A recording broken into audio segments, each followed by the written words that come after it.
Our conversation exactly 1 year ago on the subject of mental health focused on how the continent of Africa is rising to what was described then by WHO Regional Director for Africa as Africa's large and growing burden of mental health conditions, with children and adolescents worst impacted. The story hasn't changed much since then, or has it? Unfortunately, we're still talking about poor access to mental health care in many African countries due to low government investment. But there is some good news, I think. In January 2023, a little over 6 decades after the Lunacy Act of 1958 that gave medical practitioners in Nigeria the power to detain people suffering from mental illnesses, former President Muhammadu Buhari signed into law Nigeria's first mental health bill, the National Mental Health Act 2021. The act is touted as a significant step forward for mental health in Nigeria as it seeks to promote and protect the lives of people suffering from mental illnesses. We'll explore its significance and what it means for a sector that was previously regulated by an act that labeled mental illness as lunacy. The theme for this year's global commemoration, Mental Health is a Universal Human Right, brings to the fore questions as to how we are upholding this human right. What strides are being made towards improving mental health, and what are the challenges we need to overcome, particularly in Africa? My guest is Dr. Leonard Okonkwo, a consultant clinical psychologist, and he joins me from Kent, United Kingdom. Thank you very much for giving us your time, Doc. Good evening. Thank you for having me. I must say thank you for your patience as well. I know you've logged in for a bit. There's still some misconceptions around the subject of mental health. In 1 minute, give us a super quick lecture on the subject and why it is so important. Well, you're right. There's still a lot of misconception about mental health. Mental health is not the opposite of mental illness. That's one thing that we should understand. If you go back to the definition of mental health by the WHO, it says that it is the well-being, the state of well-being in which an individual is able to realize his potentials, can cope with the stresses of life, work productively, and make positive contributions in his community. That is what mental health is. Now, many people think that mental health is the opposite of mental illness, but that is not so. So when we celebrate mental health, we're talking about a condition whereby people are encouraged to realize their potentials, cope with the stresses of life, work productively, and make positive contributions in their communities. That is what mental health is. So what's the connection here between good health, to overall health, well-being, and by extension, economic improvement and overall improvement in life, quality of life? It is that when you talk about mental health, we're talking about the way we think, the way we feel, and the way we behave. All these things impact on life generally, and there's no how you can have the fullness of life without a positive mental health. And that's why WHO says that there is no health without mental health. So what is the connection?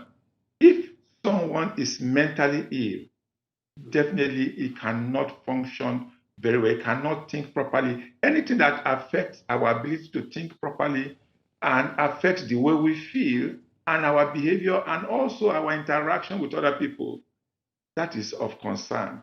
Definitely, these are the things that are covered in the domain of mental health. All right, let's get at it with the theme for this year. Mental health is a universal right. Why is it being described as a human right? And are we acknowledging this right as we should in Africa? These are two questions. Yes. You know, there's always that emphasis on physical health, the eradication of polio, eradication of poverty, eradication of this, eradication of that.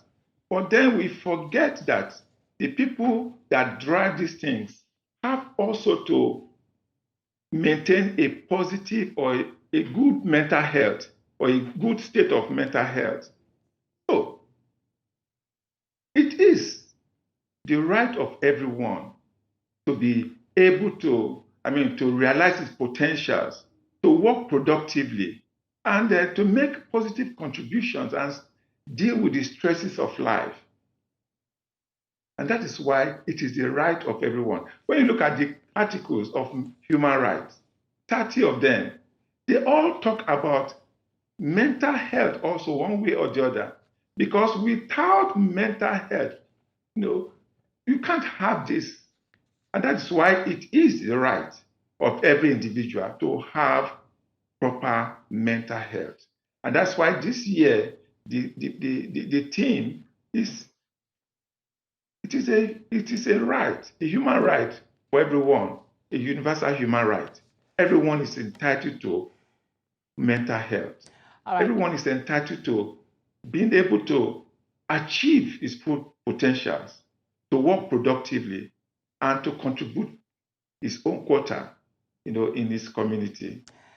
Experts, analysts, a lot of persons hold the view that poor access to mental health care in many African countries due to low government investment is one of the major hurdles to prevention and care services for people with mental health issues. What's your assessment of Africa's response to mental health issues? Well, in Africa, we are still not responding appropriately because mental health is still seen, or it still has a lot of cultural connotation. People look at mental health from cultural views. For example, in Africa, it is believed that mental illness is as a result of having done one thing or the other, as a result of having, or maybe as a result of what the forefathers have done, or maybe when you do something wrong, then you are visited with poor mental health or mental illness. That has influenced, the policies or the approach to dealing with mental health. And until that changes, we're not going far. And just like you said. Sorry, all right, I was going to. Okay, I was going to. I was looking at a comment on the UNICEF website. It said, having a mental health condition should never be a reason to deprive a person of their human rights or to exclude them from decisions about their health. I have an earlier question as to what's your view on the barriers to accessing mental health care in Africa? And one of them, we know, people are deprived of the right. But the reality is that some of these persons don't have the mental strength to make such decisions. So how do we ensure the rights of such individuals in such instance? First of all, mentally ill people are human beings, and we have to treat them as human beings. Particularly when you look at what used to be, if you go to the asylum, you go to some homes where mentally ill people are treated, they are changed. They're not treated as human beings. And that is one of the reasons why there's a lot of stigma when it has to do with mental health. So what are the barriers? There's still a underfunding as far as mental health is concerned. Not much money is committed to the promotion of mental well-being, mental health. A lot of money is channeled towards physical illness, eradication of HIV, or more emphasis on physical health, poor infrastructure. For example, manpower. How many psychiatrists do we have in Nigeria? Maybe about 300. So the 200 million population in Nigeria. How many clinical psychologists do we have? maybe about 300 or thereabout, to cater for 200 million people.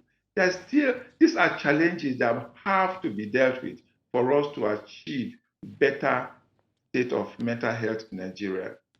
So these are some of the barriers. More money has to be channeled into it. Let's talk about better infrastructure, encouragement of manpower, more people, training of people, and then the education of people for people to understand what mental health really is.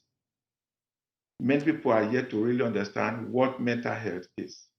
All right. I wanted to, we have very limited time, so I'm trying to touch on important issues as we go. The young people, the WHO has raised concerns repeatedly. They believe that the mental health conditions are a significant threat to the well-being of the young ones, youths generally.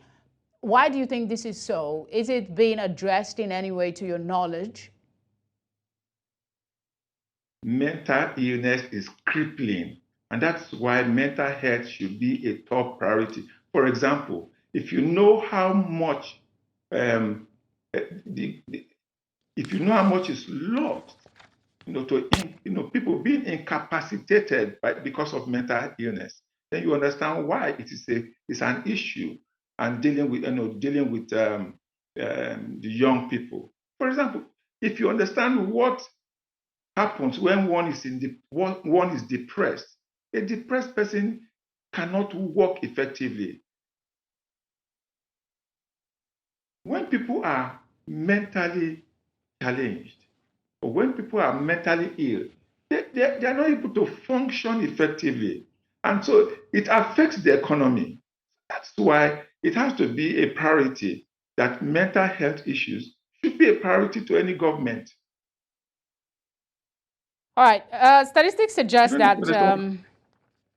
Sir, can you hear me? Yes, I can hear you now. Okay, so statistics suggest that social media plays an increasing role in our lives, not just for the young people. It is also seen that the social media use can lead to anxiety, depression, and loneliness. How do we address the negative impact for young people? We have a lot of work, no doubt, but is there ways, maybe surface level and then mid-level and high level, we can help young people? By moderating the use of social media, it's very important that it's regulated. For example, social media has become a tool for bullying. You find so many times when people are dragged into depression because of what they see on social media. You see some people who spend so much time on social media that they are not able to do the things that they are supposed to do. So it's both positive and negative. And for us to reduce the negative impact of social media, there has to be some form of regulation. There has to be some laws. For example, it's very common to find people talking about pranking people. And if you know the effect of these pranks, then you understand that it can have very negative impact, particularly on the young people. There are some cases where people have even taken their lives because they are painted in negative lights. I know some people who, because of their nude pictures circulated on social media, have attempted their lives. Social media is both positive and negative, and there's need for proper regulation on its use so that we can have more positive effect of the social media. Well, I mean, regulating. On the issue of loneliness, that's a whole debate for another day. Let's just stay, because if you say regulating social media, that's another human right that will probably be impeded if we are to give the right to mental health on the one hand. There has to be a balance somewhere. Where one person's freedom Yes. stops, that's where another person's starts. True. So when you have the freedom to post anything you like, all right, then you are infringing on another person's freedom. You are infringing on another person's rights. All right, let's look at someone's nudity.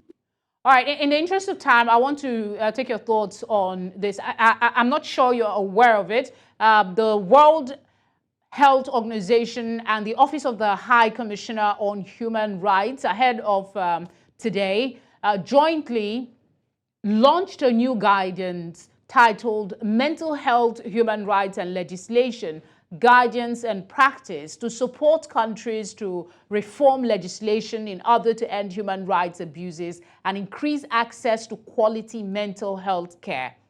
What are some of the key guidance to note? This question is only relevant if you've seen this guidance. But I've not seen it. Okay, so we'll just move on. I think this will be a good point to bring up Nigeria's National Mental Health Act of 2021. Are you aware of this one?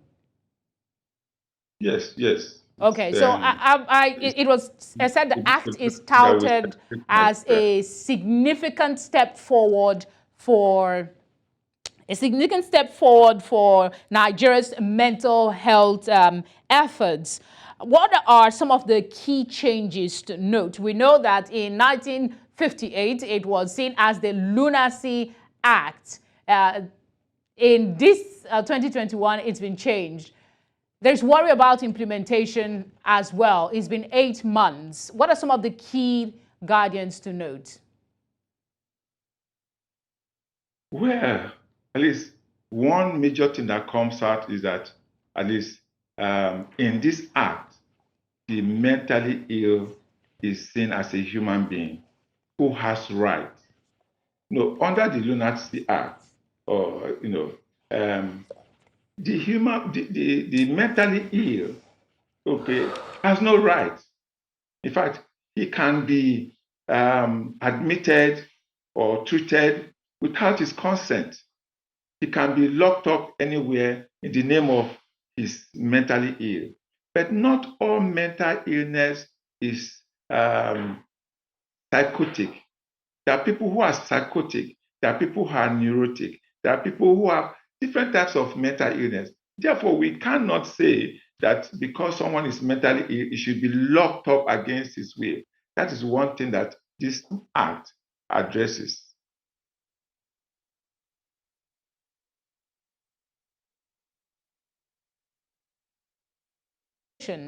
How true is it that attaining sustainable development goals related to poverty, HIV, malaria, gender empowerment, and education will be very difficult, if not impossible, if we fail to address mental health? What is the connection? Because the mind affects the body, just as the body affects the mind.